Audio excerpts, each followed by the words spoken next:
health at the moment with that last the chaos with Zoom. Apologies.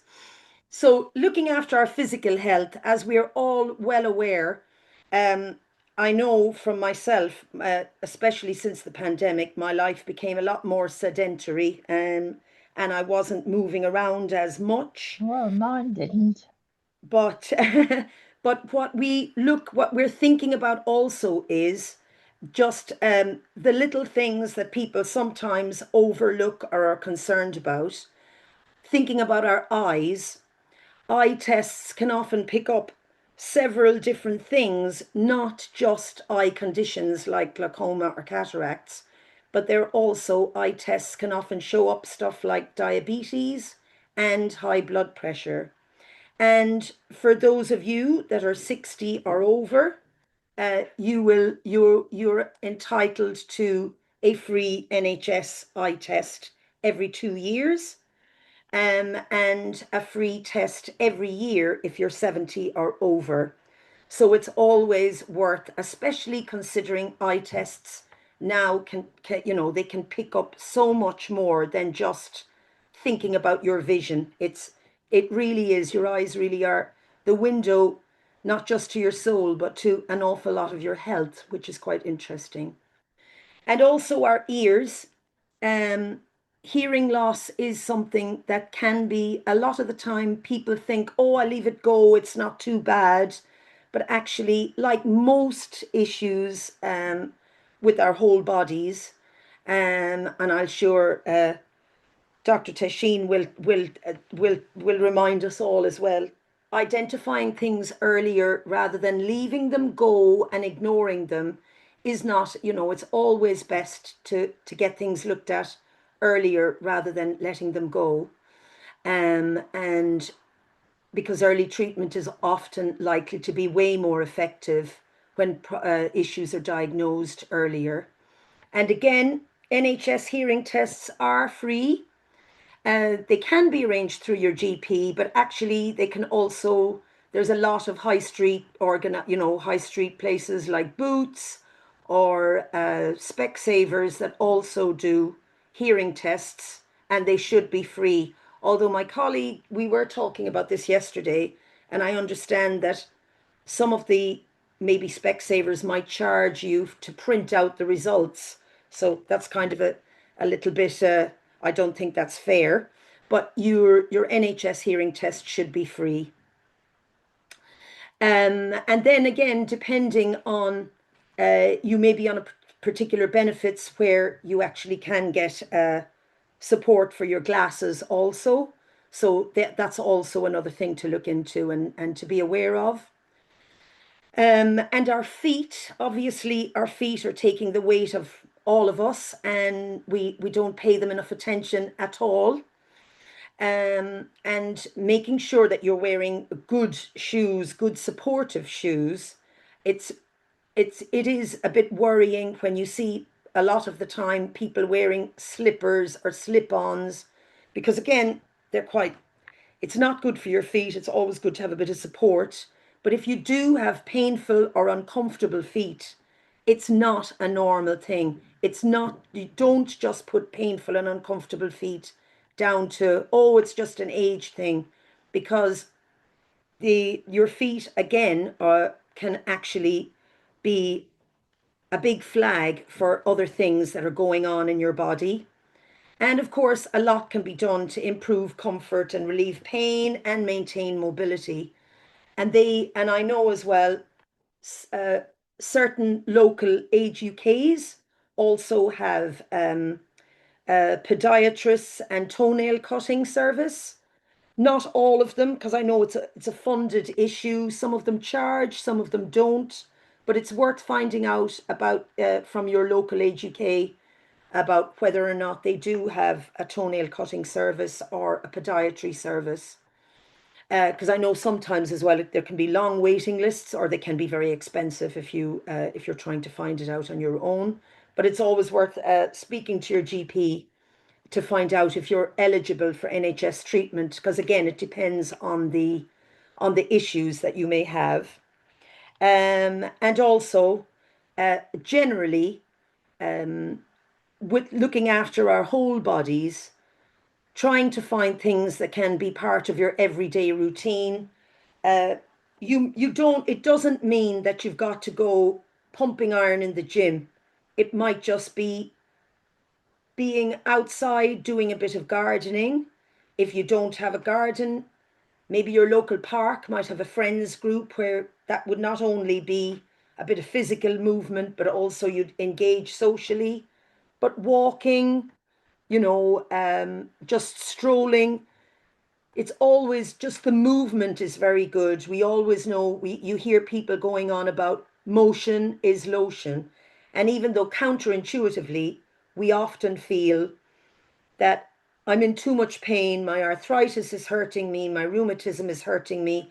How am I supposed to move? This, it doesn't make sense. But actually, I know some of you that will be not small movements can help, and little by little and little and often. And that's why I've put at the end there a link. I will, by the way, send these slides out to everybody also. But Michael Mosley, the amazing doctor that we lost not that long ago, and there's a lovely, it's still on the iPlayer, Michael Mosley's Just One Thing. And they're little things like that actually have a huge impact on some of the things you do about balance, and but they're very clever. There's one where he tries to encourage people to stand on one foot while you're brushing your teeth, or while you're doing maybe washing the dishes. You mightn't be able to do it first time, but little by little, little by little, and again, it's all about strengthening and balancing and slow incremental movements as well. And then if we move on to the next slide, we have our mental health. I know our good mental well-being, it's important for every single one of us. Staying socially active with friends, with family, with groups and organizations. You may or may not be involved in a local group. I know some of you might be engaged with your local, maybe your local pensioners forum, or your local age UK, or a local community group, a residents association. All of those things to keep you engaged and socially active are really, really important. We know from research that came out a few years ago that they say that loneliness and isolation, it can be physically, it's not just mentally bad for you, it's physically bad for you also, and can be as bad, if you're isolated, it can be as bad as smoking 20 cigarettes a day. It is amazing. And there's even more research that has come out recently speaking about how we're we're a species that really needs to be around each other. And again, there's lots of local community activities, exercise classes, or, again, your local age UK will run a lot of community activities, not just exercise, but maybe crafts, or visiting venues, and going in groups to places. So there is a lot going on, and I will also share the links to your local age UK. It's worth finding out what they've got, what's available for you, and what they do. They all do different things, all the local age UKs. Again, it depends on funding, but there's a lot of different activities going on. And then keeping our minds busy. You hear a lot about this brain training these days, but just doing crossword puzzles. Some people going on about learning a new language, and some people might go, "Oh, that's too much for me." But even just small things, again, spot of gardening, reading. You could, and if your vision isn't great, you can always listen to audiobooks as well. But again, a lot of this whole idea around crosswords and puzzles, that kind of thing, to keep our brains active, is it's never a bad thing. Now, sleep. I know few people have put in the questions about sleep. I'm not a great sleeper myself, but as when I was putting this together, I was just thinking some people do feel like they need to have a nap in the afternoon, and I don't think it's not something anybody should feel guilty about. Uh, I think it's very nice to be able to have to be able to do that if you are able to do that. But again, there are a whole load of um, suggestions often around sleep, around keeping your bedroom at a cool temperature, not having it too hot, and also having putting telephones away and not having some people might have their phone and keep it with them or look at it if they wake up. But you know that blue light that hits the back of your eyes, it doesn't it sends the wrong messages to your brain about sleep, and it can actually stop you sleeping. So it's always a good idea to keep the phones away if you're in bed, if you're one of those people. And again, uh, sometimes it happens to all of us, feeling a bit blue, feeling a bit out of sorts. Um, I mean, if for some of you the result of the match last night was different, I think people might have been a little bit more sad than they were today, but we'll see how things go. I think everyone is on a little bit happier today. But definitely feeling low and out of sorts, and especially it's okay to feel a bit blue every so often. That's very, very normal. But if it's continuing, and if you feel it's continuing for too long, it's definitely worth talking to your GP. Um, or if you have a friend, a problem shared is a problem halved. And if you feel, you just want to have a sense check with somebody, but it's definitely worth talking to your GP if you feel that you're feeling a bit low and out of sorts for longer than usual. Um, Memory loss, as we say here as well at the bottom, it can be an issue for some, but also it can be an issue for people of all ages. That whole idea about going up the stairs and forgetting what you went up the stairs for. Actually, there's something in our brains. It's not necessarily an age thing at all. That our brain has constantly got to dump a lot of information because otherwise we just have so much in there. There is experiments that they've done where when you move from one room or one space into another, that it often it is a thing that your brain kind of dumps information sometimes. So it's don't panic if you're forgetting things once you get to the top of the stairs or you walk into the other room. What did I come in here for? Uh, it is it is quite a normal thing to do for people of all ages. But definitely if you're feeling something isn't right and you're feeling a little bit unsure, again, it's always worth talking to your GP and just putting your mind at rest, because that's usually, and the worry also is something that can make people, the worry can exacerbate things. And now, just because obviously we are thinking about the spring booster at this stage, I'll hand over to Tony, our ex-GP, to explain to us a little bit more about how vaccines work. Thank you, Sharon. You've all seen this slide before, of course, and it's just a very quick recap. When you have a jab, you're not being given the actual live virus, you're being given some version of it, killed or a little bit of it, and your immune system recognizes the protein. Remember the spike protein that we all learnt about in COVID? That's the protein that latches on in the body, but it's also the protein that your body's immune system spots and develops immunity to. So if you can separate the spike protein from the rest of it, you don't get a virus that's going to spread in your body. You just get the immune response to it. So that's really handy. And of course, the side effects we get is a bit like when we pick up an infection anyway. You might have heard that I've got a wretched cold at the moment, but all my symptoms are not due to the cold virus itself. It's due to my immune system fighting the virus. Oh, sod's law, but that's the way it is. And there's a lot of inflammation associated with that fighting the infection. And that's what gives you the sneezing and the snuffles and the all the rest of it and the coughing.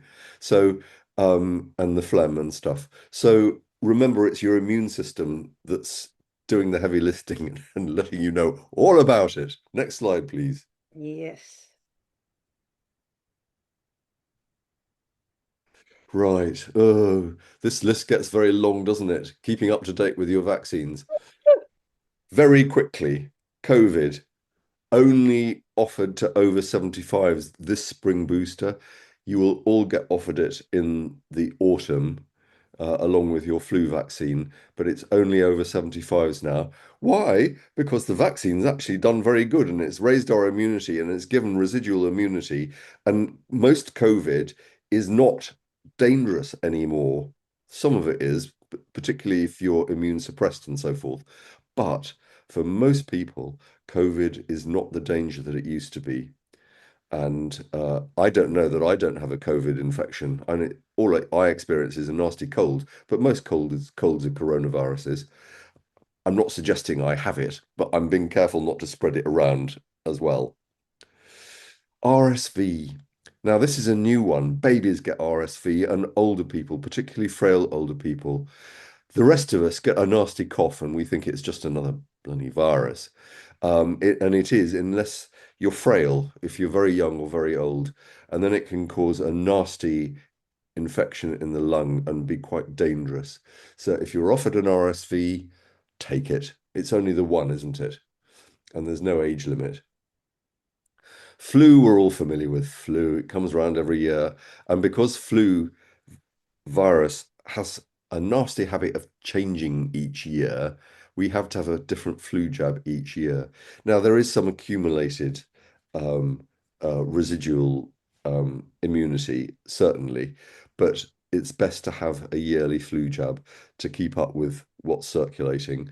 They have to bet on it a little bit, but our advantage in the northern hemisphere is that often the southern hemisphere, which is of course in the depths of winter now, start off with the new season's flu virus, and we just see what they're getting and copy it for the vaccine. So that's that.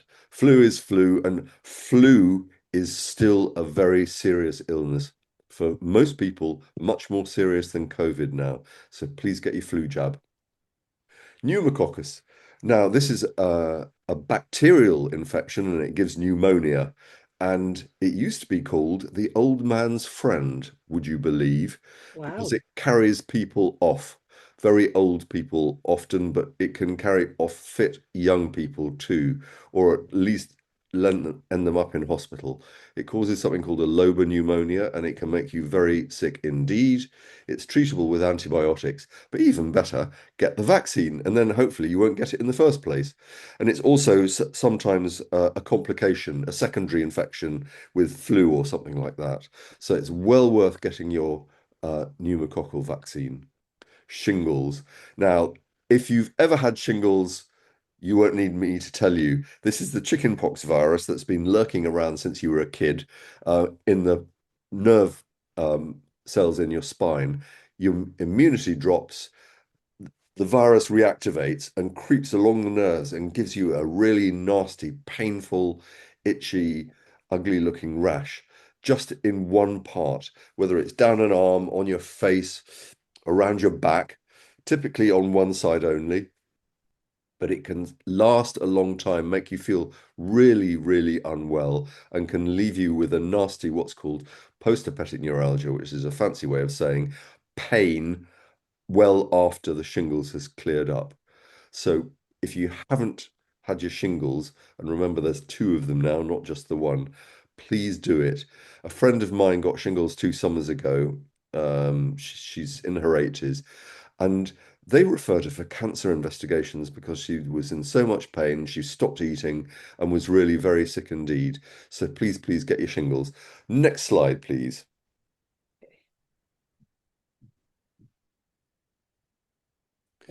Did you know? Oh gosh, I've covered a lot of this. RSV is a Yeah. common cause of cough and colds, but it can be dangerous in the very young and the very old. Yes, COVID cannot give you the virus. That's because it doesn't contain the live virus. It just contains that naughty spike protein that your immune system can latch onto and get immunity to.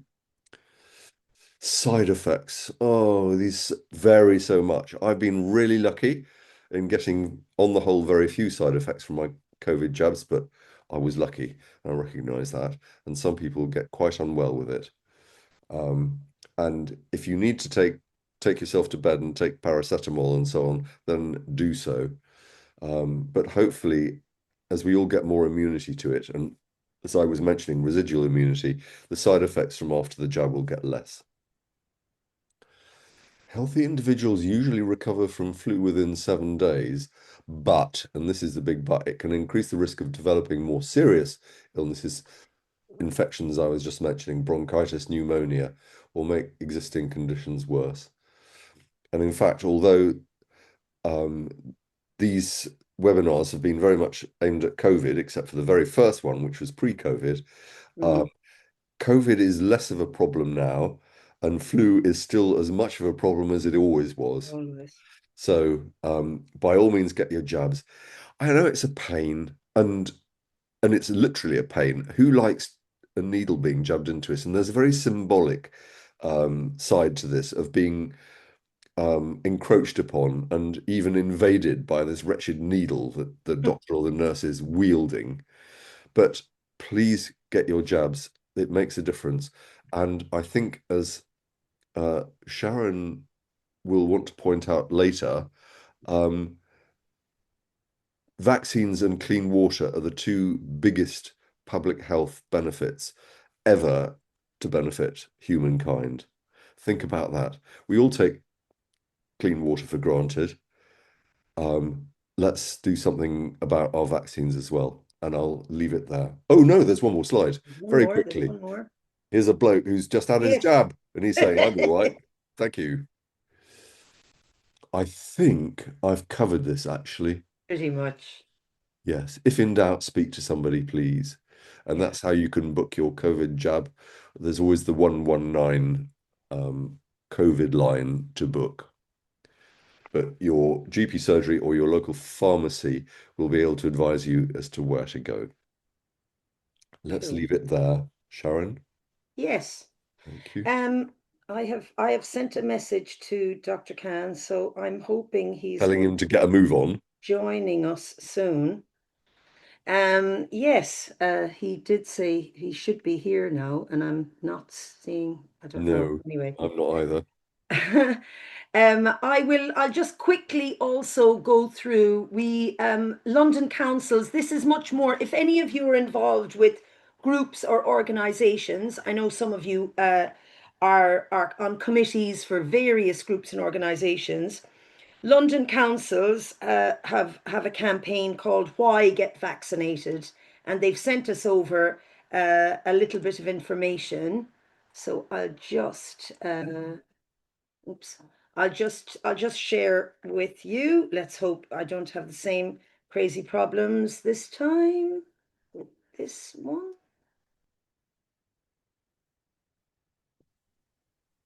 Is that, let me see, where is it? Slideshow. No, stop that.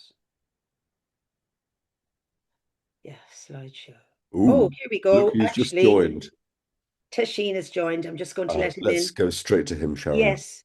I'm going to stop. This is basically London councils are trying to encourage people with some posters, and it's the whole rationale because we know London has a very low uptake on vaccines in general. But I think now that Dr. Khan is stop sharing. Now that Dr. Khan is with us, we are going to go straight over. And hello, Dr. Tehseen Khan. Thank you so much for joining us. Thank you so much, and I'm really sorry I'm a bit late. I was having tech issues, and Oh, we've all been doing hopefully, that. Oh, we've had some of those, don't worry. sorry, yeah. So hopefully, yeah, really, really great to be here, and I think this is the fourth time that I've been along to talk about vaccinations, but also kind of broader health issues. And I'm really grateful for the questions that have been submitted. That certainly can go through. I really appreciate that you've already been talking about the vaccinations. As we know, the COVID campaign is in full swing, and actually, it's wrapping up in its final weeks now. The spring campaign. So hopefully, you've all all of you who are eligible for a vaccine have come forward and have had it. In terms of some of the best, I guess, to approach for this webinar is if I go through some of the themes of questions that have come through, and Fantastic. then we'll leave some time towards the end to ask any questions that emerge from that, or if there's any kind of questions, if you pop them in the chat, and then I'll come back to them. Hopefully, my internet should be fine, but if it does disconnect, I'll just use my phone and retether. So, some of the questions were about the vaccines themselves. So, I think there was one about how many vaccines do we need in a year. So, as you know, for COVID, currently the guidance is still that because of the changing virus, and also because we know that immunity reduces over time, the advice is still for eligible people to have it twice a year. And that's important because if you are then encountering the virus in real life, actually, you are equipped to deal with it. If you have been vaccinated and you encounter the virus, and that applies to COVID or flu, then you might not even realize that you've actually, you've had the virus because your body deals with it without you feeling unwell. So it is important that if you are eligible, that you do come forward when you have the invitation. It may be that in the future this changes. So who knows from, a couple of years from now, they may have a combined vaccination with both flu and COVID in it. And it may change to once a year. But at the moment, the advice is to carry on and having it twice a year, particularly if you've got underlying health conditions. Um, there was also a question about COVID vaccines running out in certain chemists for over 75s. I mean, I'm not aware of this, but it'd be useful if there were specific examples of where this was happening that you I mean, I can put my email address into the chat. You could send me more information about it. I suspect it's slightly more difficult in GP surgeries because many people go to the chemist to have their vaccines. Actually, the life of a vaccine means that sometimes they're not stored and have to be ordered in. So it may have been that the vaccines that the GP surgery had expired, and therefore they weren't available, and it needed ordering. But as far as I know, that there's no supply issues with the vaccines, and for those people that need the vaccine, they are absolutely eligible to get it. There was a question about side effects of the spring booster as well. And yeah, just to reassure you, actually most people tolerate whether it's the spring or the autumn booster really well. You might feel a bit under the weather when you have it. You might feel like you've got a bit of a fever or cold-like symptoms for a day. Um, that, in some ways, I always say to patients, is not a bad thing. That means that your immune system is actually waking up to that weakened or dead virus, and actually is producing those antibodies that are going to protect you. A couple of paracetamols will help that. It's really, really unusual to get side effects beyond that. But yes, for a day and maybe a couple of days, you might feel rough, and that's completely normal with all sorts of vaccines. In terms of wider questions, and I'll keep an eye on the chat, but Sharon, if there's anything that pops up, do interrupt me. So there were some questions around exercise. So someone had a hip replacement and was struggling to walk. I mean, recovery, a hip operation is a major operation, and what normally is advised is some physiotherapy after it. So what I would say is, go back to your either your specialist or your GP, and if you haven't had access to a physiotherapist, to get your mobility back up and have you up and running, then do request that physiotherapy because it does improve the outcomes after a joint replacement. Also, I think. Um, Having a joint replacement isn't the same as your natural joint, and so there will be changes in how your body feels, how you move, and the physio can talk through that and talk about how you can get over some of those changes and get used to that new joint replacement.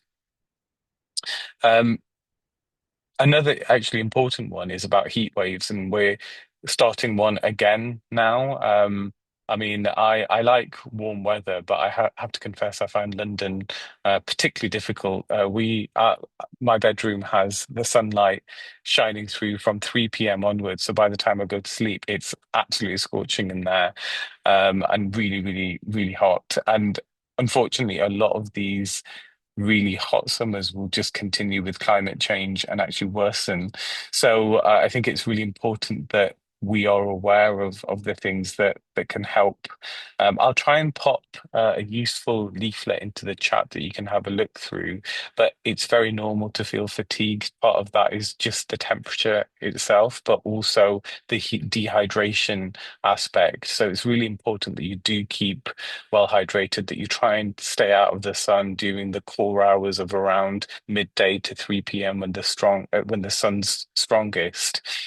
Also, if you are going out, making sure that you use high factor SPF and make sure that you keep drinks with you. I had a patient actually not so long ago that in the last heat wave didn't drink enough, and they had blood pressure medications which weren't adjusted, and unfortunately, they had a fall as a result of their blood pressure dropping. So that's the other key message, is that if you have got multiple health conditions, particularly around blood pressure, heart problems, that you do speak to your health professional, whether that's a pharmacist or a GP, about whether actually maybe some of that needs to be modified. Equally, yesterday, I've got a patient who is on multiple things to control their blood pressure. And I checked it, and their blood pressure was extremely low. And that was because I think partly because of the heat. So we actually reduced their blood pressure medication. We're going to review it again in about 3 weeks' time to see whether the blood pressure has come up.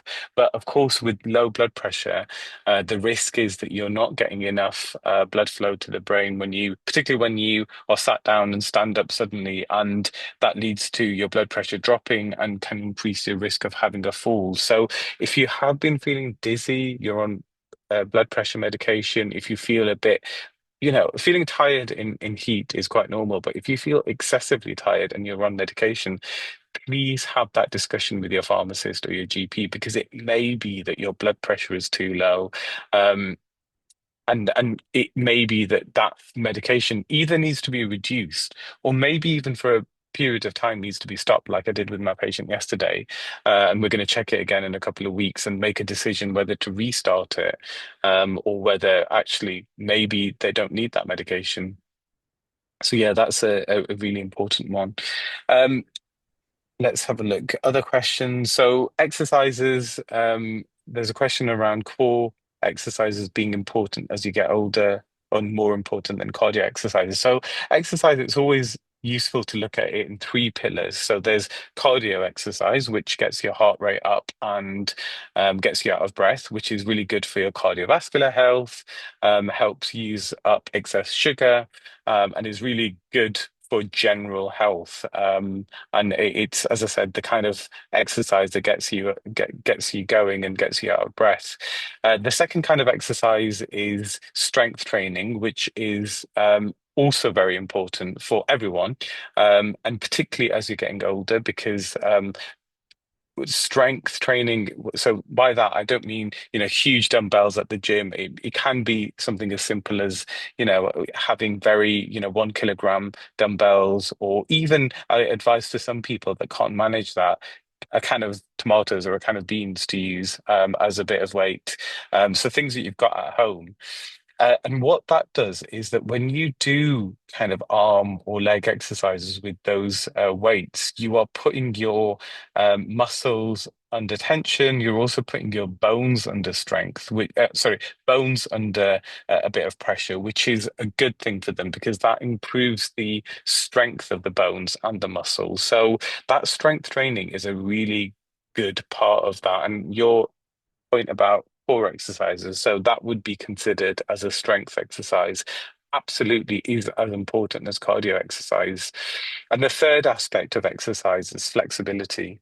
So doing things like yoga or stretches, doing Pilates is very good. And that gives your joints a bit of a conditioning, I guess. You are stretching out any tension in your muscles and joints so that things become easier, it becomes easier to walk. So it's really important that you have a combination of all three types of exercise, and that will help not just your cardiovascular health, but also your muscles, your joints, and your bones. And importantly, it will help reduce the likelihood of, if you are unfortunately if you have a fall, then you're less likely to break something or have a major injuries. So it is a good thing to try and mix up all three aspects of exercise. There's a question about exercise, about online sessions and where to find exercise classes in person. Yeah, I mean, I think this varies from place to place, but certainly in Hackney, where I work, there's a gym that offers some classes to people that are trying to lose weight. There's also some community organizations that do group sessions for people. So it may be worth um, so most GP surgeries have social prescribers that are quite clued up with local assets. So whether that's, I mean, it's a variety of things. So it can be housing, employment, it can be community groups, tackling loneliness, and they know all the various services within that particular borough. So it may be worth just having a chat to your social prescriber. And I'm quite sure that every area in London has a social prescriber because we've recruited them as part of primary care networks. So they'll be able to give you a list of all the exercise classes that may be open to you in your local area. So it's well worth having a discussion. Or, I mean, if you're able to have a look online, just Google it, Google Hackney. Or wherever you live, exercise classes, and you'll be surprised at how many things there are. Um, Currently, actually, I'm in Haringey and they've got their council website, and on that, there's a calendar which shows all the events happening every single day, multiple events. So there's various sources of information. So look at council website, look at the GP surgery website, and also have a Google search, but ask your social prescriber, and you'll be surprised at how many resources there are in the community. Um, Obviously, sorry, Dr. Khan, mm, I will say your local London Borough Age UK will also be mhm. offering a variety of Tai Chi or Pilates. Some of them do. Some of them then for others will have seated chair exercises as well. There'll be Zumba. There'll be a whole variety of things that you can do at your local Age UK as well. Thanks. That's really important as well. Um, some of the other questions, there's quite a few related to hydration. So drinking fluids when going out, absolutely, as I've touched on, really important. The only people I think I would um, and they will know that may not be advised to drink as much is if you've got heart failure, for example, if your heart's not pumping as well, you may be advised to restrict the amount of fluid because your heart's not pumping as well. It means that when you have fluids, it kind of retains in your legs or in your lungs, and in certain people that might worsen their breathing, for example, or their swelling. But this is only a minority of people. The vast majority of people absolutely should be drinking fluids, particularly in warm weather, at least 2 liters a day. And having, particularly if you're going on buses or the underground, having a bottle of water with you is really important. There's a question about kind of producing too much urine and having accidents. Again, having a discussion with your GP about sort of things that may help, whether that's medication or whether that's exercises that may be helpful would be really important. There are also continence teams that can help. So we often refer patients to those continence team. Um, how can I stay hydrated as a dog walker and having a weak bladder? Yeah, I mean, the the weak bladder and being outdoors is a real issue. And one of the things that I've been looking at is a toilet strategy across a borough, because actually it's a real inequity that, we don't have enough public toilets. And so one of the things we're looking at, and this is in the borough of Haringey, but how can we engage with businesses? So there's lots of cafes and shops that may have toilets. How can we have a map of all the toilets that are available in a borough? Because I think it's a real inequity, and I feel that it disproportionately affects older residents, those people with underlying health conditions, children, women, and I think that. It's something that does need to be tackled. I think there are some conversations happening across London about this, but completely agree. I think this is a real issue for so many people, and I think it's a hidden issue because no one really talks about it. People don't talk about actually needing the toilet, so it's a bit. People feel embarrassed, but I think we need to be talking about it more because I think it's a real inequality for our most vulnerable residents who have underlying, conditions that means that they need to be close to a toilet or need to know where their toilets are.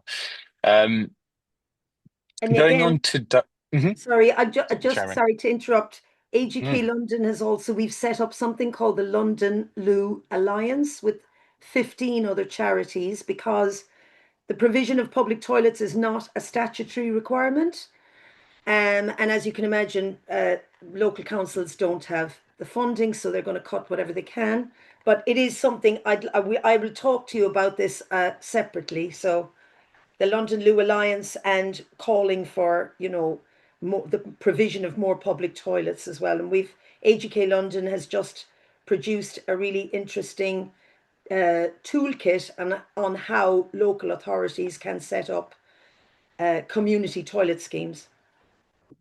That's really, really helpful, Sharon. Yes, definitely. Let's have an offline conversation about this because it will align to some of the work that I'm looking at as well. Tina's also put in the chat. In Bromley, there's a scheme where you can use any pub or cafe toilets and you get a card from the Bladder and Bowel Foundation. That's really good to know. And yeah, I will look into that as well, whether that can be expanded, because I think these are the kind of things that I feel, all boroughs should be providing. And yes, t times are tough for local authorities, we know that, but actually, there may be some low or no cost options, like collaborating with local businesses. And actually, that might also be an advantage for the business as well, because if someone goes and uses a toilet, then they might be more inclined to go and buy a little snack from the cafe. So yeah, I think this is a real, very live issue and something that we're definitely trying to tackle from a health and social care perspective. So moving on to some other themes, I'm conscious of time because we've got until 12, haven't we? And I want to leave some time for any questions that emerge from this. So diets and supplements. There was a question about whether if you're over 70, whether vitamins make any difference to our bodies. I think this is a really good question. And really, if you have a varied diet, the only real evidence for supplementing is for vitamin D because that comes from sunlight, and there's not enough, despite the heat wave that we've got at the moment, there's not enough sunlight throughout the year to make enough vitamin D. So that's something that I think it's worth most people using vitamin D over-the-counter supplements in the autumn and winter is a good idea. But if you're having generally a healthy diet with enough fruits and vegetables and plant proteins, then there's not a great amount of evidence for other types of supplements. However, if you have restricted diets, so if you're vegan, for example, then supplementing your vitamin B12 is advised. And it may be that if you have other health conditions, you may be advised around other supplements that may be beneficial. But usually, it is the vitamin D that we advise people to take. Some people may go through iron deficiency. Um, I mean, that tends to be kind of younger women who are obviously having periods. They're more likely to have iron deficiency anemia, and so sometimes recommend iron. It could also be dietary reasons why people aren't getting enough iron. I mean, one of the sad things about the past few years since the cost of living crisis and austerity is that people don't have as much access to nutritious food. So we are seeing things like deficiency of iron because actually people don't have nutrient-rich food, and it's not because you're bleeding or you're not able to process the iron. It's actually because you've just not got enough to be able to consume the iron, which I think is a real um, yeah, that shouldn't happen in this country in this day and age. But it's unfortunately where we are. Um, there's a question about pre-diabetes and being underweight. So yeah, so that's interesting because usually with pre-diabetes, one of the treatments is by losing a bit of weight. We often find that it's correlated with people that may be a bit overweight. So if you're underweight, it could be that the genetic part is playing more of a part in your case. We know that certain communities are more likely to be diabetic. So if you're from a South Asian community, for example, you're more likely to be diabetic. Unfortunately, because I've got a sweet tooth, and I'm more and more conscious about the amount of sugar that I'm eating, given that I'm South Asian and my dad was also diabetic. But yeah, I'm trying to be better. But yeah, in terms of the pre-diabetes, I think the key thing is the healthy eating. So making sure you do reduce your sugar intake as much as possible. So you may be underweight, but if you're consuming the wrong sorts of carbohydrates, so things like sugar or the refined carbohydrates, so switching to things like brown pasta, brown bread, brown flour, wholemeal flour, these kind of things are more complex carbs and they take longer to be released. So carbohydrates are essentially big chains of sugar molecules. And so the more complex that molecule, the less likely it is to be broken down quickly by the body, and the less likely it is that you're going to have a peak in your blood sugar, which puts strain on your body. So having more complex carbohydrates, having more plant-based protein and plant-based foods is a really good idea. And then obviously exercise as well, because that uses up the excess sugar in your bloodstream, which is a really good idea. Very quickly, I'll go through a couple of other questions and then I'll move on to the chat and to the group. In terms of the mental health side of things, there's a question about any hints and tips to improve mental health.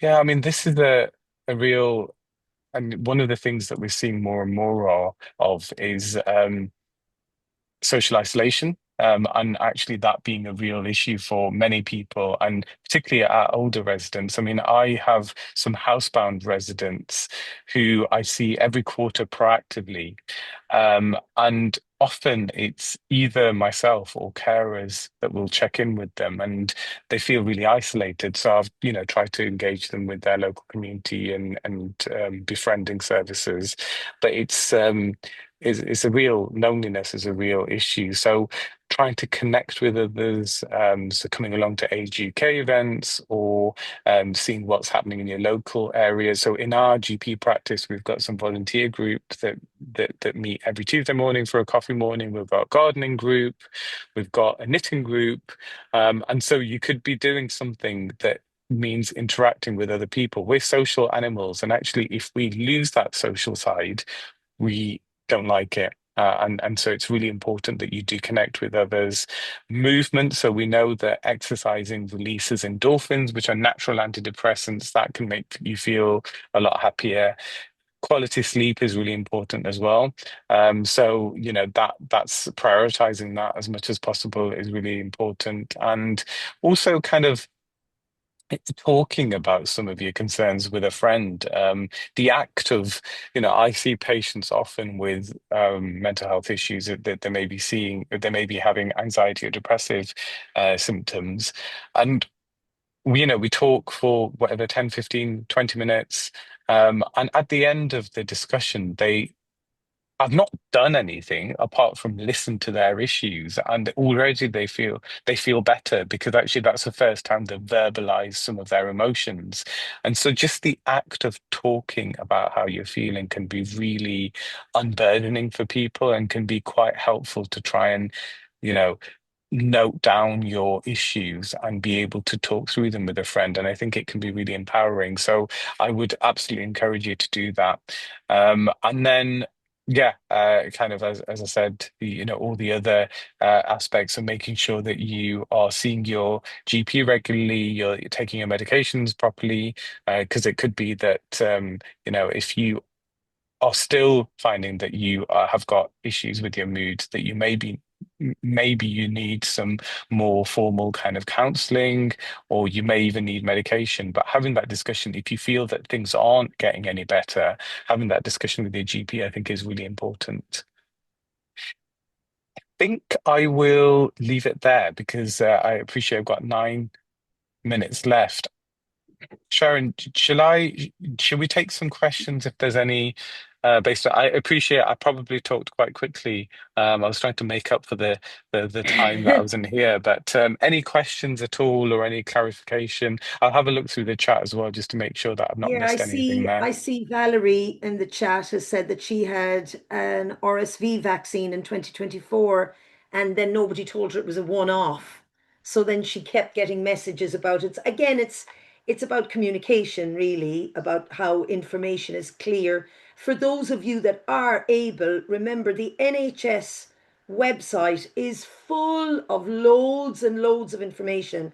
I have put in the chat the Eat Well guide when Dr. Tehseen was talking about it's fascinating the information that's on that, all about all various aspects of eating. Um, I don't know if anybody wants to raise their hand if they have any other issues, or because I think the discussions, it's more discussions in the chat really than questions, I think, and really helpful hints and tips. Do we have anybody who would I like would, to? I would like to ask a question, please.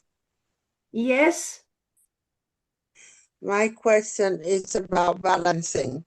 I've lost complete balance. I cannot stand on my own. And I've tried I can't do any exercise because I don't have any balance. I can't stand, I can't move, I can't stand So your erect on balance my is own without, completely gone, and you're looking for advice on what you should do. Is that it, Rosalind? yeah. Yeah. Dr. Yeah, I'm Teshin, sorry. would you have any advice?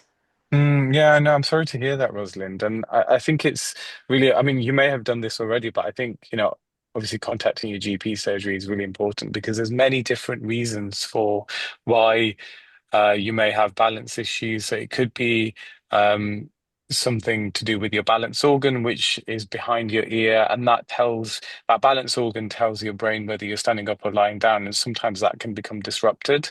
So it could be that that's causing it. It could also be um, something to do with the brain, and so doing a neurological examination is important. Frailty can also cause balance issues, and as I mentioned about blood pressure as well, it could be that your medication might just need a review as well. So I think it's really important that you have that consultation with a clinician and that you're examined to work out actually what is the root cause of your balance disorder, and if there's something underlying it.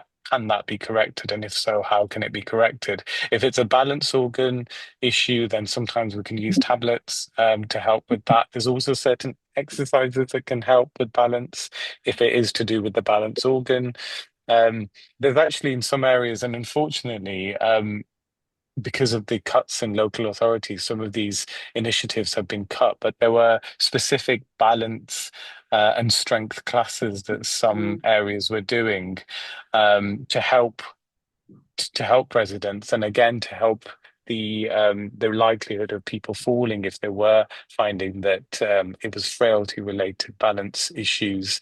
But yeah, as I said, that doesn't exist everywhere, and more because of the cuts, those services are less accessible for people.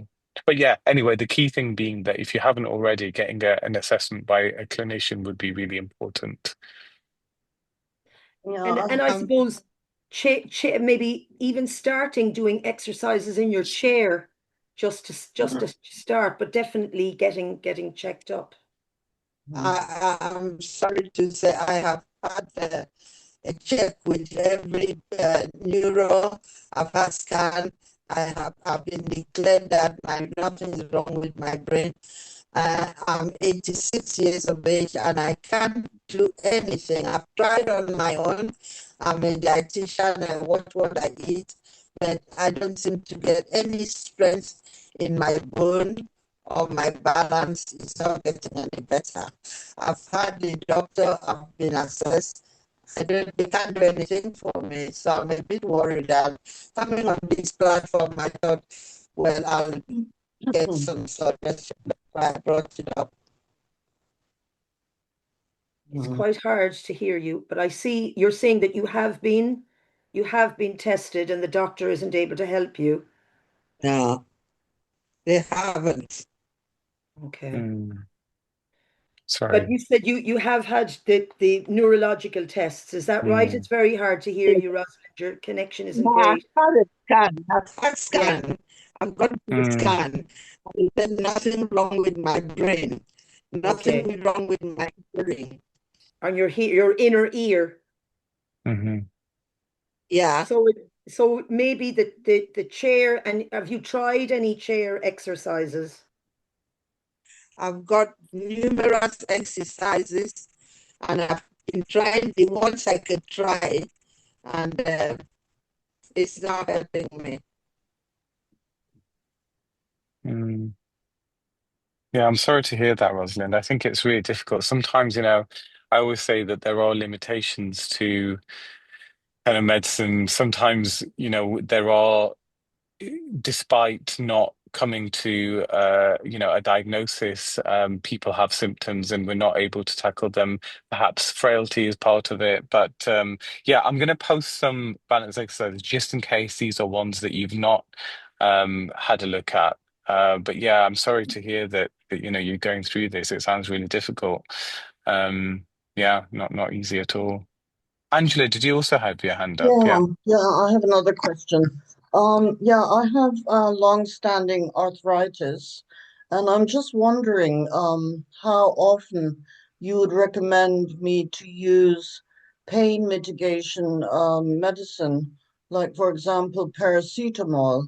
I mean, sometimes it can make the difference between my being mobile and not mobile, especially when I want to go out. I mean, when I'm feeling, quite in pain and I have paracetamol, that will enable me to go out. But I'm just wondering, as a general rule, how often I can take it, especially consecutively. Mm, that's a really good question, and it's something that I talk to patients about a lot, is not being afraid of using pain medications. Obviously, there's certain caveats to that. So paracetamol is very safe. It's not addictive. It's not an opiate, so it tends to be quite well tolerated. It doesn't have the side effects of addiction. It doesn't have the side effects of, causing constipation or making you feel dizzy. Or so I would say, as a baseline, taking paracetamol 2 tablets 4 times a day to be able to enable you to go out and do things. Because actually, the worst thing you could do is And some people do this, and particularly stoic people are like, well, I'm not going to take painkillers. I'm just going to, I'll it's painful, but I'll just manage it, or nothing works, or they have a perception that paracetamol won't work. But actually, if you take the paracetamol regularly, then you're able to move. There's actually nothing better for preserving your joint health than movement because it encourages blood supply to the joints. So you're actually doing in the immediate term a benefit to yourself by doing the exercise, and in the long term you're actually preserving the joint health. So absolutely would say I would even go as far as saying that instead of waiting for the pain to come on with paracetamol, particularly if you've got arthritis and it's a recurrent issue, taking 2 tablets 4 times a day is a really good option. Um, I wouldn't necessarily say the same about codeine, for example. So codeine might be useful on occasion where you have breakthrough pain that just can't be managed with paracetamol. Then taking the occasional codeine is fine. Also, wouldn't necessarily recommend that with ibuprofen, particularly if you've got underlying health conditions, because that can sometimes upset the stomach and the kidneys.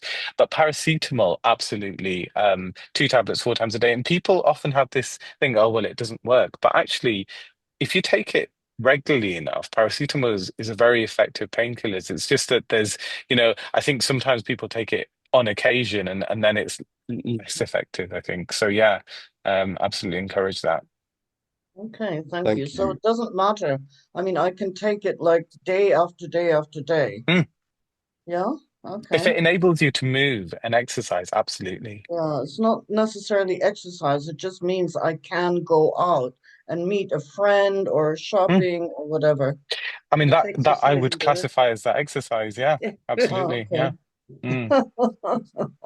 Um, Okay. Also, one what I my friend often does, she has very bad knees. She's always worried about taking tablets. So she's discovered the Boots own or the Superdrug own brand of, the whole Voltarol, like it's got ibuprofen gel. So she feels that she's saving her stomach but the Oh, Boots own or the Superdrug own brand is much cheaper, oh, obviously. really? But I Oh, don't know, what I think the paracetamol, it sounds like the best thing, really. Mm. mm, yeah, um, yeah. Thank you, Angela. I'm just aware of the time. I don't know how uh, quickly you have to disappear, Dr. Khan. It's 12 Um, o'clock. I yeah, I've got another meeting actually, but I can be late for it. So if there's any more questions, I'm Can happy we to have take them. And then could we take just a couple more, perhaps? Mm. Okay. Are there any more people who've got questions to ask? Ooh, silence. That's that's good. I think we're okay. I think I just want to Hello, pick up. Oh, hello. to Yes. you. My name is Mary. Yeah, I'm just want to ask a question because there are all these people here that are speaking, they are in one way or the other to be able to, they are not able to help themselves. And I just think that, there are some, many of us, they drink a lot of water, a lot of liquid, and there are some good water out there in the like some people some water from like Japan, all those things. Special water that people can use it for their medication. They can use it to cook their food. They can use it to do. Isn't that good to be recommended for those people also to be able to help themselves also? Uh, I, yeah, I think kind of mo all water is a bit keeping hydrated, and whether that's tap water. And actually, we're lucky to live in a country where the tap water is safe. So yeah, using that is absolutely fine for people. Um, you can get, mineral water, but that's more expensive. But Yeah, yeah, tap water is alkaline absolutely fine. water, but yeah, you got that machine purifies water. It removes. Yeah. So, because many people don't really know, in a place like this, I think people should be introduced to it. Mm. Yeah, there's not a lot of. I mean, I know the alkaline water trend has been going on for a few years. There's not an awful lot amount of evidence that it's any better for you than tap water. So yeah, I would say, save your money. And just have tap water, particularly in this country. If you really want, if you want to filter it, that's also fine. There's potentially some evidence about things like microplastics in tap water, but I don't think there's conclusive evidence that that's affecting people. But if you are worried about that, then filtering it would be a good idea. I also want to draw a comment that David's made about art classes and how nourishing they can be for your psychological health as well. I think that we often don't use I certainly don't use my creative side as often. And I think there is real benefit from, doing art classes or going to a gallery. It helps that social interaction as well. And I think it is a really good idea, especially nowadays where people are hooked on their phones and looking at social media, as you say, which can be particularly distressing in these times that we live in. So just wanted to second that comment. Thanks, David. Any more for any more? My name is Diana. I have shoulder and arm pain all the time, constantly. And it's been on for 2 years now. And because I had leaky bowel in my heart, they were suggesting injection, but then it's not suitable. So I'm still having the pain and just wondered what else can they do for me? Yeah, I mean, I think without having your medical record, it'd be difficult for me to advise specifically in your case, Diana. But again, just like we were talking about with the previous issue, I think there could be multiple reasons why you have shoulder and arm pain. It could be arthritis, it could be muscle issues, it could be joint issues. But there could also be something kind of, there's a kind of an inflammatory condition that sometimes can affect people's arms. Yeah. So yeah, Sorry. did you want to? Yeah. What they were saying to me was that they had the X-ray and found that most of the cartilage had gone. Yeah. So arthritis. Yeah. Unfortunately, that Arthritis. means that your bones are kind of grinding against each other instead of having that slippery surface. So again, what I would say is that movement is good. So going back to the last discussion, if paracetamol 2 tablets 4 times a day can help enable that, then absolutely do that. Physiotherapy exercises. Sometimes actually we go one step beyond that, and in certain cases they can do like a steroid injection if there's a particular joint that's very painful. They can give you a steroid injection, so it might be worth speaking to your GP about that. And then if everything else fails, there is scope for, in some people, they might consider surgery, either to wash out the joint or to replace the joint. But of course, that's a big procedure and it needs to be balanced with your medical conditions and whether you're fit to have surgery. So there's different steps of management, but movement, if that's enabled by painkillers regularly and paracetamol in particular, or things like ibuprofen gel, if you can use that, if you've got no contraindications or any other reasons why you shouldn't be using it, that can be quite effective in helping to maintain your joint health and making sure that you are improving the blood circulation to that area. Also strengthening your muscles so that they can take more of the strains and less strain goes onto your joints. Just finally, I see we have Maureen has a question, and I think maybe then we'll have to, I know you need to be rushing. Maureen, do you want to put your question? Can you hear me? Yeah, we certainly can. Okay. This may not be directly relevant to the things that we've been discussing, but it is indirectly because it's causing a lot of misery with older people. There's a big crisis in the blue badge application system. TfL have changed the rules for applying for a blue badge. I had one and it ran out in October last year. and I've been unable to replace it since. I haven't been anywhere because I've got no one to take me anywhere. I live alone. All my family are scattered through the winds. And so my immediate environment, the local shops, is just about all I can manage to visit. I could ask people to give me lifts.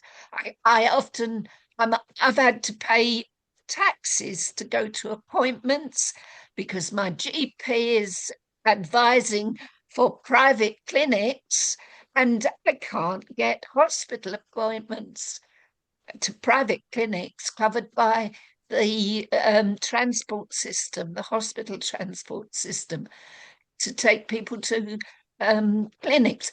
£27 I paid for one way to one clinic recently. The blue badge system is affecting a lot of people. And so I thought I might just ask, if anyone here is having problems getting their blue badge. Yeah, Maureen, I'm sure they are, and with all our digital exclusion stuff and work, but when we've got a practicing GP here to talk to him directly about our physical and mental issues, I think maybe I know I'm definitely going to have a discussion later with you about this, definitely. Oh, great. Okay, Yeah, thank you. definitely. Thank you. So I think we're done with the questions. I I'm think we sure there'll are, yeah. always be many, many more you will think of, ladies and gentlemen. Oh, But for now, I've got a quick question, if you allow me. if it is a question, Yes, a quick one. go. Yeah, hello, doctor. My question is regarding, has there been any change regarding the appointments from hospitals? I was told that I would get appointment within 6 months, but it's more than 9 or 10 months now. I understand that at one time a minister had said that follow-up appointments would be taken by GPs rather than the hospitals. So has there been any change in terms of sending appointments to the patients who are having regular appointments with hospitals? Yeah, so I mean, it could be one of two reasons. I mean, hospitals have got backlogs, and we know this since COVID, this worsened greatly. So I mean, as a GP, I get patients coming in saying my appointment was cancelled. I don't know why it was cancelled. And it's unfortunately because of the backlogs that a lot of hospitals are facing. It's not ideal. I think there is a push to try and turn that around, but so far, I think it's a big issue. And I think the amount of investment going into NHS England to be able to tackle the backlog is not there to be able to really be serious about reducing some of the wait times. So I think it may be that it's been slipped, that time has changed because of just purely the backlog. Secondly, there are some cases where some conditions are handed back to the GP to maintain. So, for example, prostate cancer, if it's stable and there's no real progression of it, sometimes that's handed from the specialist back to GPs, and we do every 6 months, we do blood tests and do any treatment for that patient, because then it makes it easier and more accessible for a patient to get that treatment in their GP surgery.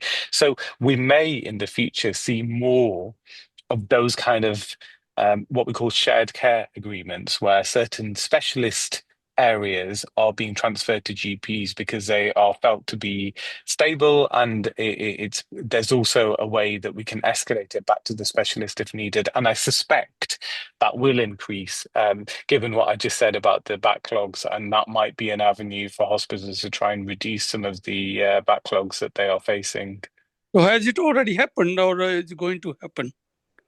I mean, it's ongoing, so they'll probably, they're trying to tackle the waiting lists as a live issue. They have been for the past few years, and then the shared care, that's an ongoing discussion. So it exists in some areas, but it could be that it expands much further in the next financial year, I would imagine. So what should I do? The last time I had my tests done, and I was told I have 5 stents already, and I had a little bit problems about pain in the chest, obviously cardiac pain. And when tested, I was told there's less than 70% blockage, which at that stage they would not intervene. It has to be maybe 70% or more than blockage for the artery to be intervention. And so I was told that next appointment would be within 3 to 6 months, so that, and by next time I would have you on the table. Means probably he would be asking me to go for angiography. Surgery. Angiography. So that hasn't happened. And what do you advise me to do something about it, or could I ring the hospital? Yeah, I mean, what I was going to suggest that if you've got a hospital letter, the clinic letter, often it's got the secretary's number of the consultant that's treating you. You could always leave a message for that secretary saying, actually, look, I was asked that that I'd have follow-up in 6 months. That's not happened. Can you chase this for me? And we often, as GPs, do that. So my secretary will contact a secretary of a consultant to chase hospital referrals and hospital follow-ups. So yeah, you could do that. Yeah, it's not it's ongoing for the 10, 15 years actually. So it's not a new referral or something. And so are you suggesting I ring directly to the hospital or go to the GP and ask for it, or what is the best I think if you were expecting follow-up and it's not happened, I think starting off by calling that number, the consultant secretary number, and leaving a message for them would be a good idea as a starting point. They often they might not get back to you on the same day, but they'll usually escalate it and make sure that follow-up is arranged. Surprisingly, Thank you very much, Mr. Guy. We have to finish there now. It's after 1:15, and Dr. Khan's already overstayed, missed his other meeting by 15 minutes. Are you clear about the instruction? I am, but I want, for the benefit of all of us, but what I wanted to say that last appointment face to face was on my insistence, but it seemed that the consultant wasn't happy to see me. He would have rather have an appointment, phone appointment rather than. So this trend is probably hardly any good for the patients, I believe. Yeah, I mean, again, it's probably one of the ways that they're addressing the backlogs by converting where they think that they can face-to-face appointments into telephone appointments. There is also an argument that there were lots of follow-ups that were happening just routinely every 6 months that actually may not have been needed, and so therefore could those be converted to a telephone consultation? Or there's another type of appointment, which is patient initiated follow-up, and that can be quite helpful for something that kind of comes and goes, for a condition that comes and goes that needs specialist input at certain times, in which case you've got an open appointment with that consultant and you can initiate it. So I think all of this is very live discussion about how the hospitals reduce their backlogs, but an important discussion anyway. But I guess what I would emphasize is if you feel that you are asked to come for follow-up and that it's gone, you've gone 2 or 3 months without having any contact the hospital's consultant secretary first and then see whether you can resolve it that way. Thank you, Doctor.